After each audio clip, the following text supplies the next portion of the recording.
Saludos amigos. En sus receptores, su programa de los martes a esta hora, Consulta Participativa. Programa que como siempre tratamos de que sirva de una muestra instructiva, positiva, para todos ustedes amigos televidentes que nos dispensan su sintonía los martes de 6 a 7. Robinson, ¿cuánta agua? Mucha, realmente eso bendice el día. Tú sabes que estos últimos días han sido muy calurosos, sobre todo en el día de ayer, y hoy en la mañana estaba haciendo un fuerte calor también.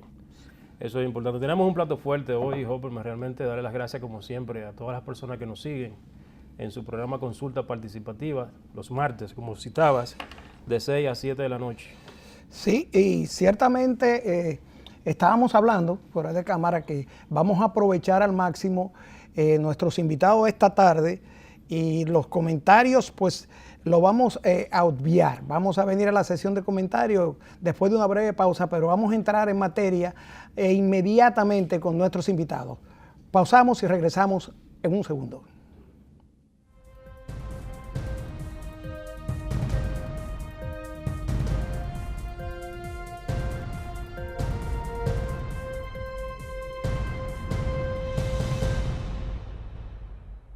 Bien amigos, tal como le dijimos, en este espacio de comentarios, por asunto de que estimamos que nuestros invitados esta tarde vienen a poner al conocimiento del público una serie de cosas y puntos profesionales en relación con el trasplante de órganos, ya y a propósito de un tema familiar y social pero muy sensible, que es el caso de la desaparición y posterior hallazgo del cadáver de quien supuestamente fue la niña Karla Maciel. Sí, un caso que realmente ha consternado a la sociedad dominicana.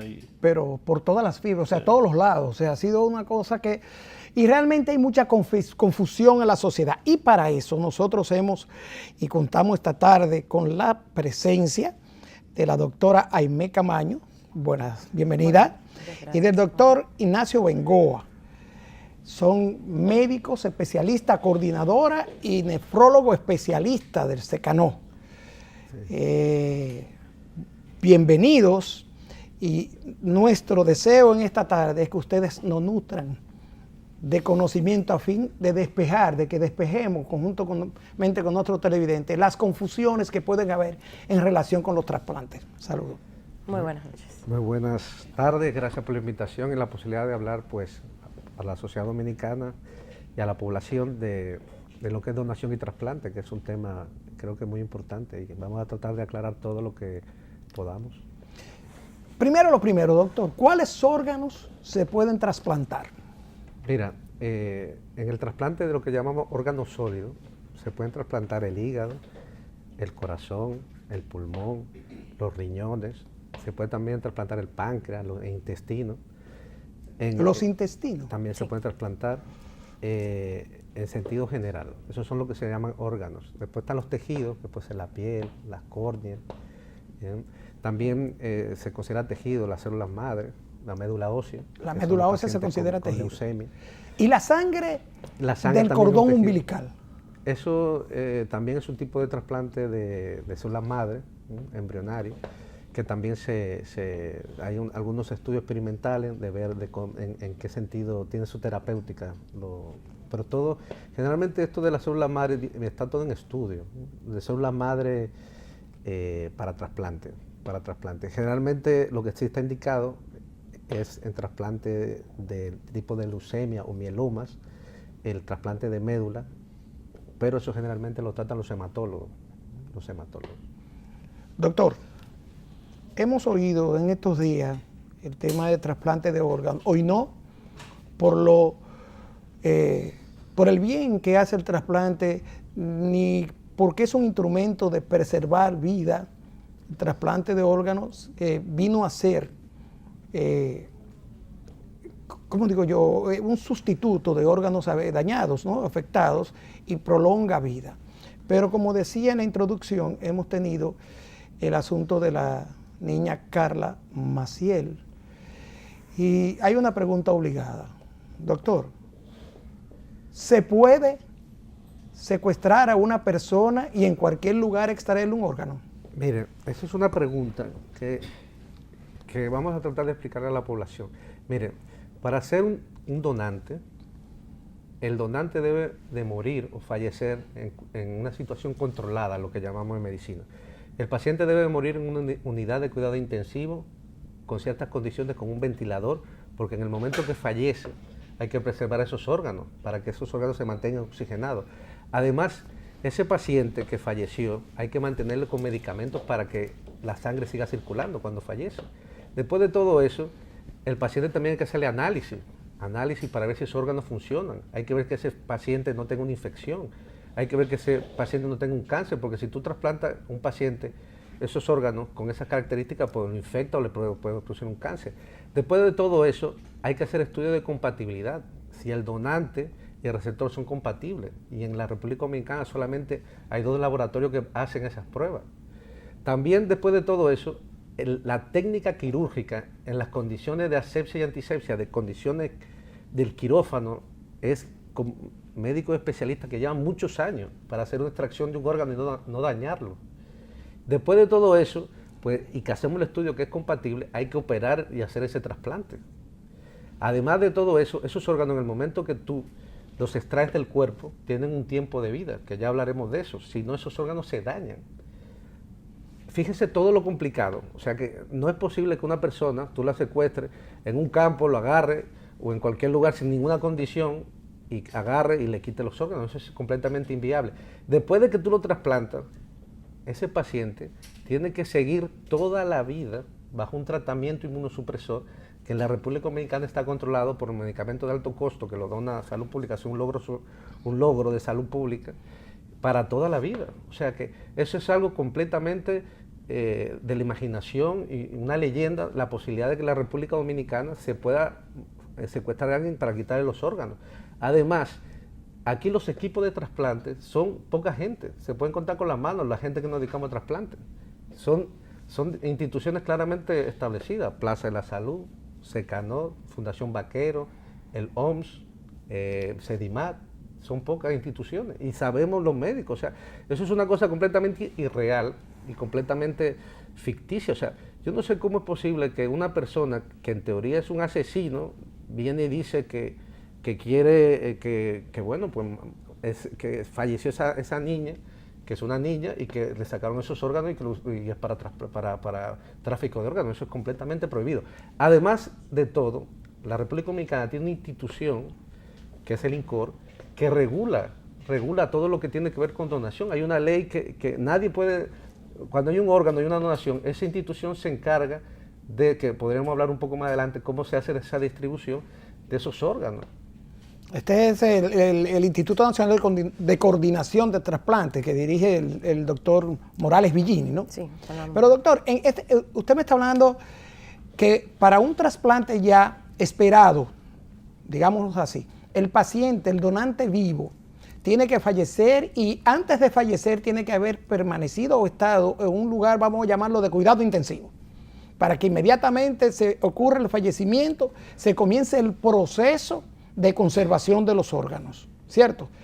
Si a una persona, porque inclusive acuérdese que hubo una película o 2 películas de Filipinas y esos sitios por ahí, secuestraban personas, le sacaban el riñón y de que amanecía en una bañera llena de hielo, el que le habían extirpado el riñón. Sí. Si una persona se secuestra viva, se lleva a un quirófano de un centro médico X, es posible a una persona introspectivamente que no ha sido estudiada, que no ha sido nada, llevarla a un quirófano, sacarle los riñones y decirle, ven, pónmelo aquí. No, por eso le explicaba, es imposible tú hacer una extracción de un órgano sin haber hecho todo este estudio de histocompatibilidad. Además, el receptor que va a recibir el riñón, que tiene que tener una enfermedad terminal, ejemplo, si es del hígado, del riñón, o del corazón, o del pulmón, ese paciente tiene que tener condiciones de estudio. Ejemplo, en el caso del riñón, que yo como especialista en riñón y en trasplante, para un paciente hacerse todo un estudio para recibir un riñón, por lo menos el estudio dura 3 meses. Hay gente que se lo hace en 2 o 3 semanas, pero que tiene muchos recursos. por todo el estudio que yo tengo que hacer para determinar que ese paciente es apto para un trasplante, porque no todo el mundo también se puede trasplantar, hay contraindicaciones para el trasplante. Los pacientes que tienen cáncer entonces se pueden trasplantar, los pacientes que tienen infecciones, los pacientes que tengan una enfermedad grave fuera del riñón, en el caso del trasplante renal, los pacientes que no sean cumplidores, los pacientes que tengan problemas psiquiátricos no se pueden trasplantar. O sea, hay que hacer un estudio para descartar todas estas causas y ver que está apto, tanto para trasplante de vivo como trasplante cadavérico. Es que aquí estamos mezclando dos cosas. Hay dos tipos de trasplante. Hay uno que es de vivo, uno como ser viviente, como vivo, quiero donar. Son generalmente órganos dobles, el riñón, el hígado se puede donar. Yo quiero donar por Los pulmones voluntad. se pueden donar también en esa condición. En estudios tiene que estar muy bien estudiado. Se ha donado pulmón. Yo quiero donar de forma altruista, por amor, porque el tráfico de órganos está prohibido, es un acto de amor. La ley aquí, si quieres lo vamos a hablar un poco más adelante, hay una ley que contempla la donación por altruismo, tú lo donas. Eso es de vivo. Y el de cadavérico es, el paciente fallece, debe de fallecer en una unidad de cuidado intensivo, como habíamos mencionado, y en esas condiciones, pues en ese momento de dolor, fíjense qué acto de amor, en ese momento de dolor, esa familia dona esos órganos, y hay una gente esperando, que muchos fallecen, esperando por ese órgano para mejorar su calidad de vida o para salvar su vida. O sea, por eso yo creo que es muy importante quedar claro que esta situación de este tráfico de órganos en la República Dominicana es totalmente ficticio. La donación sí tiene que ver como un gesto de amor, porque hay mucha gente que está esperando un órgano y que eso la gente debe entender que debe ser algo, eso, pues de amor, de altruismo, para mejorar la calidad de vida. Es una técnica claramente identificada y claramente viable en la medicina moderna, y aquí en la República Dominicana se hace. Doctora, realmente, ¿a qué se debe entonces, en ese mismo tenor, de que el Ministerio Público interviniera en algunos centros médicos? Entonces, como que se que ata la leyenda urbana, como se ha citado, y la realidad en el mismo tiempo, porque ver el Ministerio Público tomando este tipo de acciones contra centros médicos puntuales deja como un espectro de verdad el asunto de que el trasplante de órganos puede ser una realidad en República Dominicana. Mira, la verdad, esa crisis de información, donde primero nosotros como coordinadores de trasplante, y tenemos que ver con cosas de trasplante, lo que queremos evitar, esta es una información cíclica que cada cierto tiempo influye y se menciona sobre tráfico de órganos, porque es una leyenda urbana. En nuestro país no ocurren ese tipo de cosas. Entonces, cuando sale esta noticia, impacta a la población, llama la atención, y el mismo desconocimiento que tiene la población sobre el tema crea como cierto morbo en la misma población. Entonces, aunque ha sido una mala experiencia para nosotros, sí hemos logrado llegar y dar a conocer lo que es INCOR, lo que es el tema, para que la gente sepa realmente de qué se hace y qué no se hace en nuestro país en cuanto al tema de trasplante. La cantidad de vida que podemos salvar por cada uno de estos trasplantes, digamos 8 personas se pueden salvar solamente de un donante, de una familia que decida en ese momento tan difícil hacer esa donación por amor y altruista. Entonces, la verdad, este tipo de información golpea mucho lo que es la lista de espera, aquellos pacientes que están en necesidad de obtención de un órgano. La población se asusta y cree, cuando salen este tipo de noticias, de que es algo real en nuestro país, y eso impide que la gente siga donando. Y cantidad de personas diariamente mueren a falta de ese órgano por esta falta de información concreta, porque todavía ni siquiera se sabe si es el cuerpo de Carla Maciel, todavía ni siquiera se sabe de la manera en la cual esa osamenta fue obtenida, no se logró hacer el estudio para hablar realmente sobre un tráfico de órganos. Doctora, con esto, lo que se deja es confusión, ¿no? En el ánimo de la ciudadanía. Pero me asalta preguntarle, ¿qué se ha parado? ¿Se han parado los trasplantes por esta leyenda urbana y por esto que está sucediendo y se está diciendo en estos días? ¿Se ha suspendido la lista de espera, los pacientes que están esperando? ¿Qué mayormente ha perjudicado esta situación del supuesto cuerpecito de la niña Carla Maciel? Donde viene el problema, el dilema, es que un paciente, en nuestro país se hace es la familia del paciente, por ley, es el que tiene la última palabra. Digamos, aún usted en vida, siendo donante y habiendo especificado que quiere ser donante, al momento que yo me acerco a su familia como coordinadora y le hago la pregunta si quieren donar, estas personas son los dueños del cuerpo y dicen sí o no. Entonces, las familias se meten en temor al momento de donar. La gente empieza a pensar que, no, mi paciente ha ingresado al hospital, ahorita no le dan la atención per se que necesita para salvarle su vida, sino esta gente lo que quieren es trasplantar, buscar órganos, y realmente no es así. Como ya mencionaba el doctor, solamente un 4% de la población que ingresa a un hospital pudiera ser donante. Y luego de hacer análisis... Un 4%, solo un 4% del que ingresa con intención de donar es que pudiera ser donante. Un que 4%. Ingresa al hospital. Sí. Luego de ese 4%, el paciente que está ingresado en una unidad de cuidados intensivos con diagnóstico ya de que tiene muerte encefálica, que eso se confirma a través de Doppler transcraneal, otro tipo de análisis clínicos que se le hacen al paciente por los neurólogos o neurocirujanos, se repiten 3 veces.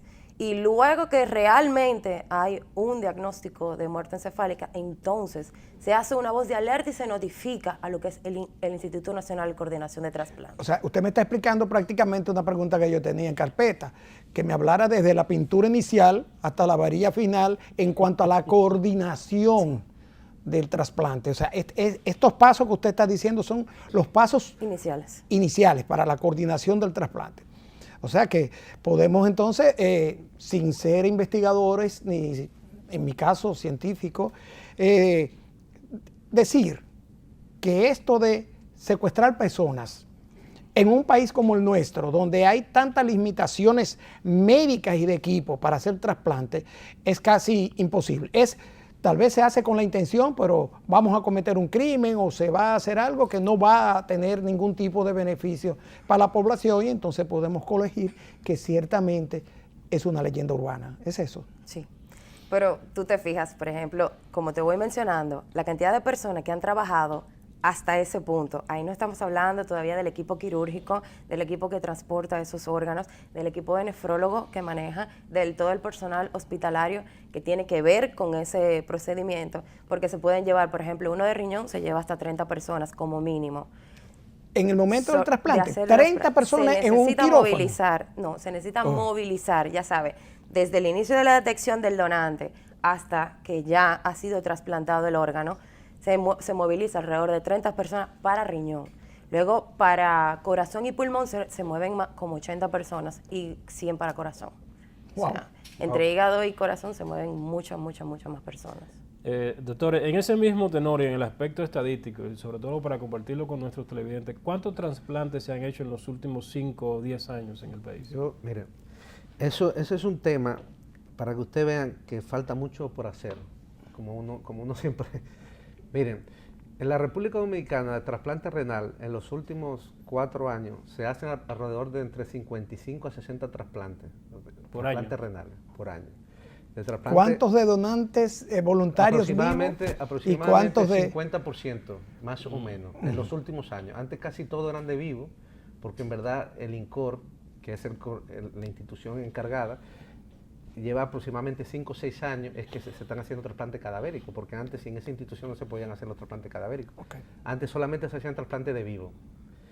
Entre 55 y 60 pacientes, más o menos de riñón. De pulmón, de hígado, se hacen en torno a 4 a 6 por año. De médula se hace 1 o 2. De corazón se han hecho 2 en toda la historia, 3. Y de córneas, el de córneas que más se hace en un tejido, entre 270 a 300 por ahí se hacen de córneas. Fíjense cómo el problema es tal que, ejemplo, en la República Dominicana no hay estadística, es muy penoso eso, pero ¿cuántos pacientes entran en diálisis? Y por lo tanto, cuando entran en diálisis significa que los riñones no funcionan. Sí. ¿Cuántos pacientes entran? Pues no hay estadística. Extrapolando a cifras conocidas, se dice que entre 150 a 200 por millón de habitantes, la República Dominicana tiene 10 millones, pues fíjense que entrarían entre 1.500 a 2.000 pacientes a diálisis. O sea, que todos los años entran entre 1.500 a 2.000 pacientes que podrían necesitar un trasplante. Y solamente estamos trasplantando 60. O sea, imagínense la cantidad de esfuerzo que tenemos que hacer y debemos trasplantar mucho más. Lo estamos haciendo y cada vez más. y tenemos un apoyo de salud pública importante. Pero necesitamos, por eso, cuando nosotros, estas informaciones negativas, pues nos perjudican terriblemente porque la gente no dona y el programa se cae. Actualmente llevamos aproximadamente como 37, 38 trasplantes, entre vivo y cadavérico. No vamos mal, pero por lo menos nosotros en Secano este último mes no hemos hecho trasplantes, no ha habido donación. Hicimos uno de vivo, pero el de vivo es que quieren donar, ese es otro tema. De cadavérico no ha habido donación. Porque por el asunto del... Eso es que todo esto pasa factura después, o sea, cuando vayamos calculando vamos a ver que se ha disminuido. Eso ya se encargará el INCOR, que tiene toda la estadística y lleva todo eso, nos dará los resultados, pero obviamente yo siempre estoy pendiente. Miren, yo que recibo muchos pacientes y lo estudio para incluirlo en la lista de espera, pues yo tengo una avalancha de pacientes. La lista de espera es, el paciente yo lo estudio, está apto para trasplantar y lo meto en la lista de espera. Esa lista de espera actualmente está unificada, solamente hacen 2 hospitales trasplantes de cadáver, La Plaza de Salud y Secano. Esa lista de espera tiene unos criterios. Cuando hay un donante, ejemplo, de 30 años, ¿cómo esos riñones a quién va? Eso no lo decido yo, eso el INCOR tiene un software en la cual que fue da creado, puntaje. tengo entendido que ese software fue creado localmente. Fue una donación de la ONT, Sí. eso De España. de España. Y eso da puntaje. Entonces, cuando ese órgano lo tenemos, pues da puntaje a la edad del donante y el receptor, que tenga una edad similar, la compatibilidad, el tiempo en lista de espera. No es lo mismo un señor que tenga un día en lista de espera, uno que tenga 2 años, el tiempo en diálisis, en el caso de trasplante, la urgencia, cuando tiene agotamiento de accesos vasculares, cosas específicas que da puntaje y ese riñón va para un individuo específico. Es importante que esto sea muy transparente, porque si hay una auditoría y cualquier cosa, pues están ahí las cosas claras de por qué se le dio ese riñón a esa persona. Y se tira por la borda todo el trabajo que se ha hecho en la institución. Doctor, en ese mismo tenor, ¿cuál es el promedio de vida de las personas que han sido trasplantadas en República Dominicana? Vuelvo y te digo, no hay estadística. Mira, un riñón, ¿cuánto tiempo dura un riñón que tú trasplantas? Aproximadamente 15 años, el 40-50% de los riñones trasplantados siguen funcionando. El riñón trasplantado tiene una característica que envejece más rápido. Todavía la ciencia no sabemos, parece que son varios factores inmunológicos de la propia enfermedad del paciente, envejece más rápido. Por eso hay pacientes que pueden tener 1, 2 y 3 trasplantes. Cuando yo tengo niños, hay niños con enfermedad con insuficiencia renal que los trasplantamos a los 12, 10, 14, y ese a veces se tiene que trasplantar hasta 3 veces en su vida, en el transcurso de su vida, de vida. En cuanto en el caso del riñón, tenemos una ventaja, que si el riñón falla, pues lo podemos mantener en diálisis hasta que trasplantemos. En cambio, el hígado, pulmón, corazón, el se hígado mueren. Se puede trasplantar un pedazo del hígado. Sí, eso es trasplante de vivo, se puede hacer un pedazo. Pero es lo que digo, en el caso de otros órganos es terrible. Si el paciente falla el órgano, pues se muere. Y por eso los trasplantes de hígado, corazón, pulmón, son urgencia cero. Hay gente que está esperando ese riñón y si no lo recibe se muere. Hay películas, hay muchas películas. Claro, sí, sí. Doctor, en relación con la lista de espera, porque tengo la información de una investigación que se realizó en Europa sobre corrupción en cuanto a la administración de las listas de espera y de los pacientes en espera de trasplante. Y la investigación arrojó que ciertamente una persona alteraba la lista de espera, era una persona preparada porque tenía conocimiento de los aspectos inmunológicos del receptor que él iba, tanto del donante, vivo o fallecido, como del que él iba a mover un paso o 2 hacia adelante en la lista de espera. ¿Es eso posible? Mire, usted ha tocado un tema, eso es lo que hablamos de la transparencia y de que la gente vea el trasplante y toda la organización de la donación y trasplante, que sea todo transparente.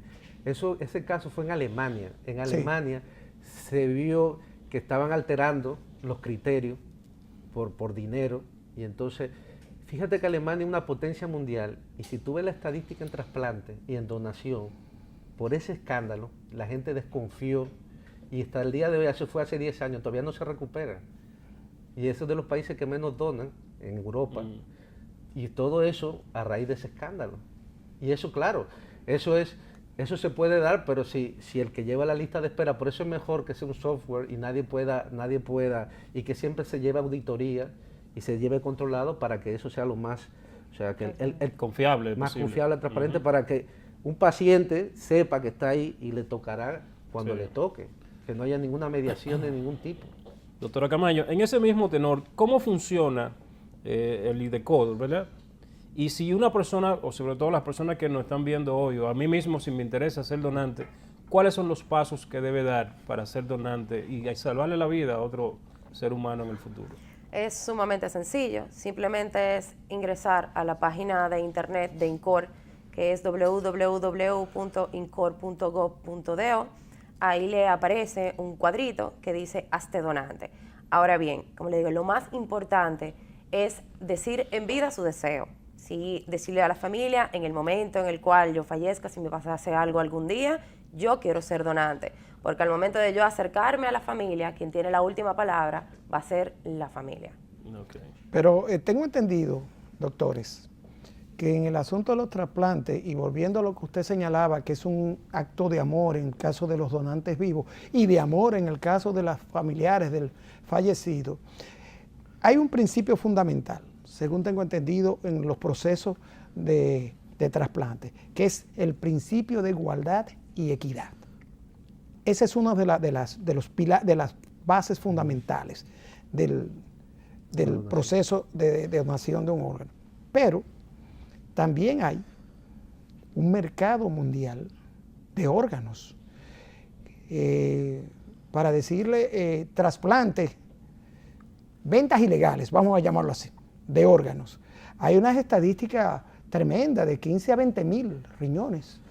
Sí, mira, yo creo que bueno, habrán países que eso no está regularizado y no hay una institución formada ilegalmente como en la República Dominicana.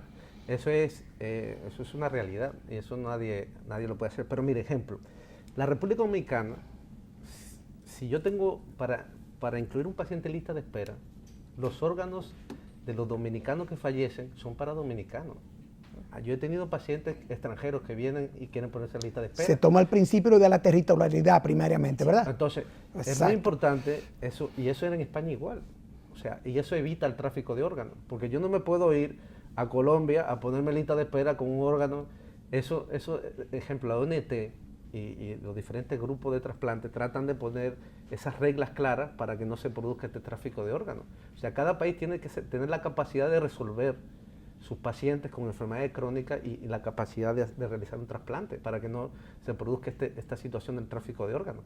Aquí, para yo tener un paciente, incluirlo en lista de espera, que me ha pasado que vienen hasta de Estados Unidos. Usted es dominicano, pues como dominicano tiene derecho a ser estudiado y a estar incluido en la lista de espera, y si tiene la suerte que le tocó y está viviendo en la República Dominicana, pues perfecto, yo no tengo ningún problema. O que sea residente también, porque eso también le correspondería. A un extranjero, lamentablemente, que se vaya a su O sea, que país, es una limitante fundamental para el vaya a su asunto de país a aquellos buscar que su quieren riñón. venir a comprar por el asunto de que tengo el poderío económico, ¿no? Exacto, eso es, en teoría, las leyes están claras y lo único que hay que seguirlas.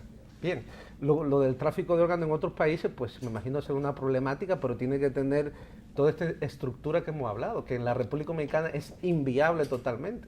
O sea, imagínense, como decía la doctora, para un trasplante de riñón necesitamos por lo menos 30 especialistas para engranar todo esto, de trasplante renal, cadavérico, de hígado son como 50, no son 70, de corazón son 50, para hacer un trasplante. O sea que, imagínense ustedes la complejidad, y después de todo eso, ese paciente tiene que seguirse para toda la vida mientras ese riñón funcione o ese órgano funcione. En el caso del donante vivo, Sí. tengo entendido que también es un paciente que debe tener un seguimiento permanente. Pues yo le voy a poner un ejemplo. O sea, yo soy un hombre sano y dono un riñón, yo me estoy quitando la mitad de capacidad en mi sistema renal. Y eso necesariamente, supongo yo, tiene que ver con el rendimiento físico, ¿no? Claro, mira, número uno, hay gente que nace con un riñón y vive toda su vida. Esa es una. Yo siempre hay que explicar la cosa así. Para uno ser donante de vivo, primero tienes que estar sano completamente. Esa es una exigencia. No puede tener ninguna enfermedad porque no le voy a quitar un riñón a una persona para que se vaya a diálisis. Entonces voy a tener al receptor y al donante en diálisis. Enfermo, Entonces, ese paciente, en teoría, tiene que estar sano. No puede tener ninguna enfermedad. Ese paciente se debe de seguir toda su vida en una consulta de nefrología. Curiosamente, y estadísticamente, en los países donde se lleva estadística, los pacientes que donan caen menos en insuficiencia renal y en diálisis que la población general. Por eso simplemente porque lo sigue un nefrólogo. Te subió un poquito, si ejemplo, a los 10 años le sube la presión, le pone su medicamento, le tiene todos sus factores de riesgo cardiovasculares controlados, que al fin y al cabo estamos hablando de trasplante y estamos hablando de todo esto. Lo ideal en medicina, como siempre, es la prevención. Yo siempre digo, hay que prevenir. La gente, la población, lo que tiene que ir al médico una vez al año y que se haga un chequeo completo. Y si hay cualquier problema, pues que acuda al médico que le corresponda. Si tiene un problema en el hígado, pues que vaya al gastroenterólogo. Que si tiene un problema en el riñón, pues que vaya al nefrólogo. Un problema en el corazón, al cardiólogo, y así sucesivamente. Prevención ante todo. Prevención, porque nosotros trasplantamos. ¿Quiénes llegan a la insuficiencia renal crónica? Pues los pacientes que tienen enfermedades que quizás de alta prevalencia, como la diabetes, la hipertensión, uropatías obstructivas, a veces por fármacos, por tóxicos, que llegan y se le dañan los riñones y lamentablemente no lo pillamos a tiempo, porque la misión nuestra, por lo menos de los nefrólogos, es que no lleguen a diálisis ni a trasplante, evitar. Entonces en eso estamos. Bien, amigos televidentes, vamos a ir a una pequeña pausa y retornamos en brevísimo tiempo en esta consulta con los doctores Aimé Camaño y el doctor Ignacio Bengoa, nefrólogos y trasplantistas de Secano. Volvemos de inmediato.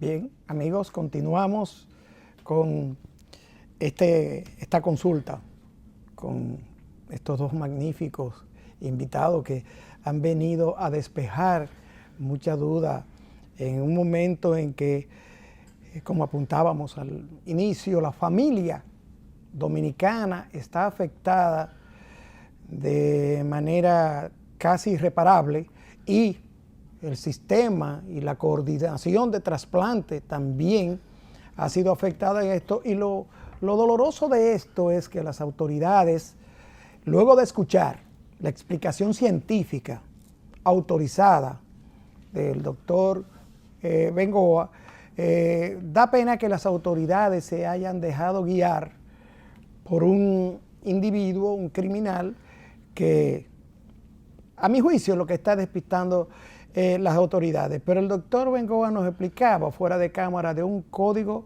de conducta de estos individuos para hacer justamente. Explíqueme eso, doctor. No, eso es una opinión personal. Yo lo que pienso es que una persona que es sospechosa de un asesinato, que lo que está exactamente despistando a la justicia. Este individuo, pues ese código todo el mundo lo sabe, es un código que llevan las cárceles, es un violador, cómo lo tratarán en la cárcel ya se sabe, y entonces este señor, para mí, es una opinión personal, se puso adelante y ha dicho esta situación de que, bueno, esto es un tráfico de órganos, tengan cuidado, que si me pasa algo, esto hay algo más arriba, de gente con poder. Entonces es una locura, esto no sé, es como una película, podríamos hacer una película de esto, es algo completamente de ficción, por lo menos en la República Dominicana actualmente. Doctor, una pregunta en el aspecto ya mercadológico. Recientemente, hace unos años atrás específicamente, ustedes lanzaron una campaña que tenía inclusive principales cantautores y demás, que motivaba a las personas a donar. ¿Qué ha pasado con eso? ¿Habrá un plan específico quizá para contrarrestar esta situación que se ha presentado con el caso de la niña? Mira, yo creo que esa pregunta la va a responder la doctora Aimé, que es la coordinadora y tiene que ver con todo eso. Bueno, realmente sí, en el INCOR estamos trabajando con una nueva campaña. De hecho, el día 14 del mes de octubre es el Día del Donante. Vamos a realizar actividades para seguir llamando a la concientización de la población, ya que esto es muy importante. También estamos llevando charlas y cursos intrahospitalarios a colegios, a instituciones que sean fuera de la capital, a toda parte que nosotros podamos llegar, y así como también personas interesadas en llevar esta información se pueden poner en contacto con nosotros en el INCOR, porque estamos trabajando muy duro con eso. ¿Cómo se rompe el temor del ciudadano, de esas personas que pueden ser donantes en cualquier momento?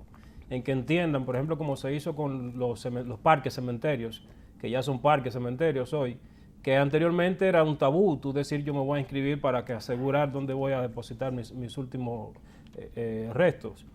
¿Cómo se rompe ese tabú en la sociedad para que entiendan que la donación es un acto, como usted decía, doctor? Altruista. Altruista de amor. en el sentido de que es algo que debe salir de la persona. ¿Cómo se rompe ese paradigma? Primero, llevándole la información científica y la información real y verdadera sobre qué es el proceso de donación. Y luego, segundo, haciéndole ver a la población que tal vez el día de hoy esa persona, una persona X que uno no conoce puede necesitar un órgano, pero tal vez el día de mañana pueda ser yo, pueda ser mi hija, pueda ser un familiar cercano. Entonces, si no logramos llevar este mensaje a la población y hacer que crean en lo que realmente es la donación, que no es algo hecho a lo loco, sino hay un instituto que rige todo esto, hay una ley que protege, que es la 329-98, de que hay un conglomerado de personas preparadas que quieren salvar vidas, que no es simplemente por, como muchas personas dirían, dinero o por X o Y razón. O sea, el día de mañana puedo ser yo también la que lo necesite. Si no llevamos la conciencia, entonces yo no lo voy a tener, yo no lo voy a poder salvarle la vida a alguien que yo quiera, porque no hay conciencia. Yo creo que es importante mencionar que lo que está tratando el INCOR crear es una cultura de donación. Eso es importante. Lo que sucede que para crear esa cultura de donación en un país que todavía no la tenemos y cuesta, se necesita dinero. Y el INCOR, para que usted sepa, el presupuesto que tiene es el presupuesto de un trasplante, para que lo llevemos, hepático en Estados Unidos. Todo el dinero que tiene el INCOR Para que el año recibe entero. es equivalente a un trasplante hepático en Estados Unidos. Y con eso hay que hacer Doctor. tripa corazón para tratar. ¿Y ese monto a cuánto asciende, doctor? 25, 25 millones de pesos. Más o menos. más o menos. Wow. Bueno, bien, Al año. yo venía con una pregunta similar, pero doctor, hay una realidad dentro del trasplante, que es la preservación, el almacenaje y el transporte de los órganos. En ese sentido, tenemos una imagen ahí que quisiera, ahí está. Explíquenos este proceso, doctor. ¿Cuál es ese proceso en lo que tiene que ver con la extracción, almacenamiento y el trasplante del órgano? Mira, muy importante, miren, cuando un paciente fallece, y como lo comentábamos, para mantener esos órganos perfundidos y que le lleguen oxígeno, tiene que, vuelvo y repito, fallecer en un cuidado intensivo con un ventilador, y en el momento que fallece el paciente, tenemos un tiempo para extraer esos órganos. En el momento de que hacemos esa extracción de los órganos, hay diferentes, dependiendo del tipo de órgano, manipulación de esos órganos para preservarlo. Se le ponen ciertos líquidos y se le pone a cierta temperatura y se transportan. Cada órgano de eso tiene un tiempo para trasplantarse, si no, aunque lo preservemos, tienen un tiempo porque si no se dañan, por decirlo así. Muere el órgano. Muere, se necrosa el órgano. Un trasplante de, vamos a decir, de corazón, lo ideal sería hacerlo antes de las primeras 6 horas, uno de hígado antes de las 12 horas, uno de riñón antes de las 24, 36 horas. O sea que eso también, o sea, en el momento que tú extraes el riñón del órgano, le quitas ese fluido de sangre, esa oxigenación, y lo tienes que darle un tratamiento con ciertas soluciones, dependiendo del órgano, uno tiene un tiempo. O sea que eso también, eso es otra de las limitantes. Por eso cuando nosotros hacemos un trasplante, fíjate, yo tengo un teléfono aquí que solamente cuando me llaman es que hay un donante, como las películas. Doctor, tenemos un posible donante, tal edad, tal cosa, entonces uno ve la lista de espera, se empieza todo el mecanismo, todo lo que mencionaba la doctora. Todo el protocolo. Todo el protocolo, y en verdad es bastante emocionante, y entonces yo llamo, ejemplo, cuando yo tengo un solo riñón, generalmente llamo 2 pacientes, esos 2 pacientes lloran de que yo lo llamo, es algo muy emocionante. Y nada, eso, Pero esa preservación pues tiene sus técnicas y sí se llevan. usted me está hablando de la preservación del órgano Cuando cuando se se trata de un fallecido que está entubado y está en cuidado, ha estado en el cuidado intensivo. Sí. Ahora bien, trasplante cuando el órgano se extrae en un vivo de un lugar, de una clínica, pudiera ser a otra, o tiene que ser, la extracción tiene que ser en el mismo lugar donde está el receptor. Claro, porque vamos a ver, el trasplante de vivo el trasplante de vivo, también cuando uno hace la extracción, generalmente se hace al mismo tiempo. Cuando haces un trasplante de vivo, el receptor y el donante se inicia para hacer la extracción y el receptor se prepara. Cuando se hace la extracción del donante, hay generalmente una cirugía que se llama cirugía de banco, que es que se pone el órgano y se ve si tiene algún vasito que hay que reparar, porque a veces tú lo trasplantas y empiezan a sangrar. Entonces, eso se llama cirugía de banco, por eso le digo. Es una parte mecánica del proceso. Esto es algo tan especializado que esto no es de que vengo con un machete, porque la gente cree, también mucha gente cree que un donante puede ser una persona que tiene un accidente y fallece ahí en la calle y ese es donante. Hay ese criterio, doctor. Eso es todo ficticio, eso sí es Esa es la real. influencia de Hollywood. Sí, todo eso es Hollywood. Mire, Eso es imposible. O sea, imagínense, eso es tan complejo que, aunque sea de vivo y esté todo programado, y fíjate que le hacemos estudios y le hacemos angiotac para ver los vasos, decidimos qué riñón, nos juntamos en sesión clínica, todos opinan. Entonces vamos a hacerlo y a veces hasta en el mismo acto quirúrgico vemos otras cosas, lo extraemos, arreglamos los vasitos, lo ponemos en condiciones, entonces agarramos, lo desclampamos, tenemos que ponerle unos tratamientos inmunosupresores, el paciente tiene que venir preparado para que no lo rechace. Es que es una cosa completamente compleja. Yo duré 9 años en España. Usted menciona la palabra perfusión. Perfusión, a propósito de la palabra perfusión, quiero insistir en ella porque alguien escribió en el periódico de ayer sobre la perfusión, lamentándose de que en el país ya eso no sé, como que no se enseña como debería ser, y que el doctor Julio Jacín precisamente fue el pionero en un equipo quirúrgico del Hospital Salvador Bergotier, y él lo menciona en su escrito. Doctor, la criminóloga Alicia Verdú, que usted debe haber oído hablar de ella en España, hizo una investigación donde ella determinó que el total de los órganos, a menos el 10%, se realiza de manera ilegal.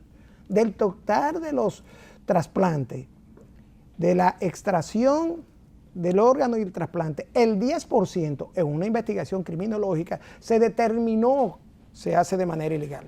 Bueno, no sé, habría que preguntarle a ella cuáles son las fuentes, cuál fue la población que estudió. Por ejemplo, ustedes han visto, yo siempre me acuerdo cuando vi el programa ese de la India que ponen en Discovery o no sé, que muestran, hay una ciudad que todo el mundo tiene una cicatriz, yo me quedé impactado.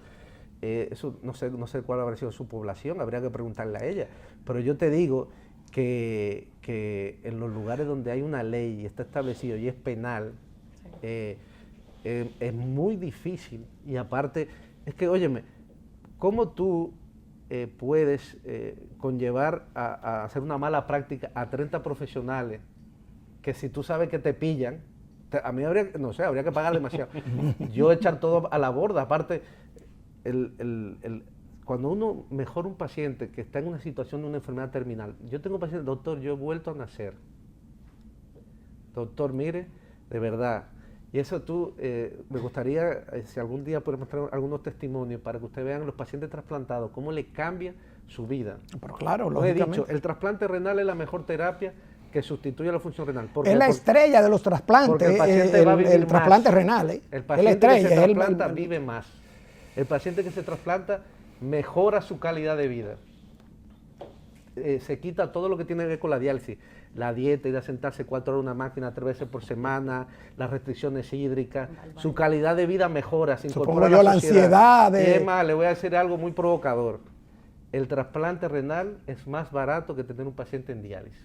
¿Cómo? Sí, eso es real. Explíqueme eso, doctor. Miren, un trasplante, y eso que estamos hablando de esta posibilidad de tráfico de órganos, un trasplante en cifras cuesta aproximadamente entre 150 850 mil pesos hacer todo lo que involucra un trasplante de renal. Esto cuando el órgano es donado. Y encima hay un logro social. Los seguros cubren, o sea que el seguro ahora mismo es un logro que hemos conseguido, cubre el trasplante. Senasa cubre hasta $1 millón de pesos. Senasa, todos los seguros cubren ahora mismo. Tener un paciente en diálisis te cuesta aproximadamente entre 1.800.000, 1.200.000. Pero el trasplante te cuesta eso el primer año. A partir del segundo año, el trasplante te cuesta entre 250 a 300.000 pesos mantener un paciente trasplantado. Solamente porque es los medicamentos. Y encima los medicamentos la salud pública. O sea que Tú con un paciente en diálisis mantienes 3 trasplantados al segundo año. Conclusión, que el trasplante, el paciente va a vivir más, va a tener mejor calidad de vida y para la salud, para la economía de la sanidad pública del país es más barato. O sea que todo, eso no lo estoy diciendo yo, eso está publicado en todos los libros científicos de trasplante. Sí. Está clarísimo. Doctora, usted como coordinadora, y ya desde el punto de vista de lo que ustedes nos han dicho, se ve que el asunto del trasplante, del caso de la niña, es una leyenda urbana. Y viendo que el IDECOR, ¿verdad? INCOR. El INCOR, El que INCOR. es el organismo que coordina todo el tema de trasplante. ¿Cuál es el futuro de la actividad de trasplante de órganos en República Dominicana? ¿Y hacia dónde vamos ahí? Porque recientemente he visto que se hacen trasplantes de rostro, de cabeza y órganos que realmente uno ve y queremos ver en qué estatus estamos nosotros en ese aspecto como país. Bueno, primero que nada, nosotros imitamos a lo que es España. Nos regimos a través de las leyes, ya que España es el país número 1 a nivel mundial sobre donación y trasplante. Entonces, nosotros seguimos más o menos las reglas que ellos llevan. Queremos por lo menos ingresar a algunos 200 pacientes en lo que es nuestra lista de espera, aumentarla, motivar a los pacientes en diálisis a que se preparen y así también con todas las actividades que llevamos para conocer a los pacientes. Queremos fortalecer con más presupuesto que necesita el INCOR, fortalecer ya los planes que tenemos el de riñones y el de hígado, porque el de corazón ahora mismo está detenido. Y luego de fortalecer estos planes que ya tenemos, entonces sí pensaríamos en otra. Pero primero tenemos que trabajar y darle fuerte con los que tenemos ahora. Señores, se nos ha ido el tiempo, pero brevemente, doctor, ¿cuáles son los pacientes en materia de trasplante de riñón? ¿Qué afección? ¿Cuál es el paciente? ¿El diabético, el hipertenso? ¿Cuáles son los que hay que hacer trasplante con mayor frecuencia en cuanto a personas enfermas? ¿Qué tipo de enfermedad demanda más el trasplante? Mire, usted mismo lo ha dicho, en el caso de trasplante, en el caso de los pacientes que entran en insuficiencia renal crónica, terminal, pues es eso, la hipertensión, la diabetes, las enfermedades obstructivas, los cálculos, los tumores. Después están los que se llaman las glomerulonefritis, que son enfermedades autoinmunes, no sé si les suena el lupus. También hay enfermedades hereditarias, los riñones poliquísticos, el síndrome de Alport.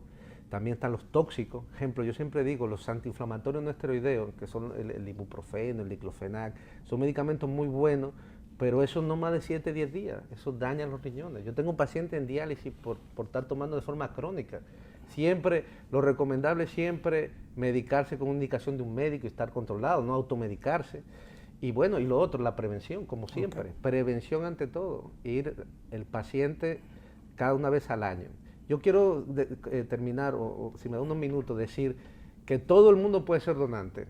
No hay edad para la donación, porque yo tengo pacientes en diálisis que tienen 70 años. Y si usted tiene 65 y quiere donar, pues yo a ese paciente de 70 años, si lo puedo trasplantar, lo trasplantaré, lo sacaré de diálisis. No hay edad para ser donante. Nosotros los especialistas decidiremos si ese órgano es válido o no. Lo importante, como decía la doctora, decirlo en familia. Yo quiero ser donante porque en el momento de ese fallecimiento, pues son ellos que deciden. Bien, las gracias al doctor Ignacio Bengoa, la doctora Aimé Camaño, que a ustedes, amigos televidentes, le han traído información veraz y científica. Una cátedra. Es una cátedra sobre el asunto del trasplante de órganos en el país. Doctor, doctora, consulta participativa. Deja esta consulta abierta para una próxima participación. Gracias. Muchas gracias, amigos. Muchas gracias.